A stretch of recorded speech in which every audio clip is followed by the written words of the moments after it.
Hey YouTube, welcome to another episode of News in 2 Minutes, bringing you the news that you need to know every day. Let's begin. Solar winds from a large Earth-facing coronal hole should hit Earth either today or tomorrow and will add to a small CME that will increase our look at today's quake watch.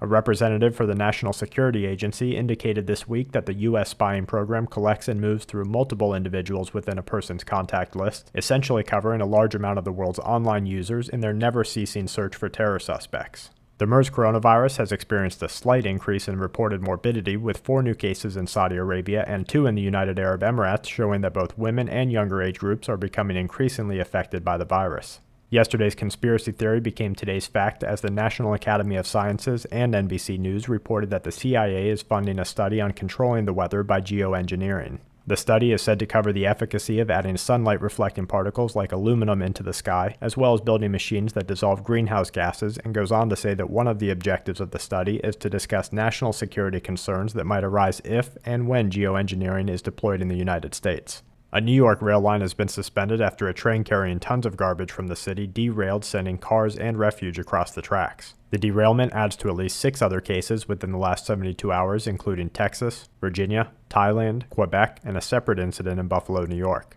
Authorities that have been interviewed about the crashes say that they are unsure why so many trains have derailed within recent weeks, while some analysts speculate that changes to the Earth's surface may be having a limited effect on the tracks. And to wrap things up, the US and Britain are gearing up for military action in Syria. The Japanese government has ordered both of its geosurvey ships to stand by for deployment after the Chinese were reported drilling for oil in mutually contested waters. Over 1,000 people fled their cities in Mexico following intense gang violence. The Anthrax virus is said to be spreading across Tajikistan, and workers stand ready to inject boric acid into Fukushima's reactor number 3 to stop an uncontrolled chain reaction. And that's it for this episode of News in 2 Minutes. Check back tomorrow for more news that the aware need the most. This week's News in 2 Minutes is brought to you by TSHTFplan.com, where even the officials go for news, and SQmetals.com for all your precious metal needs.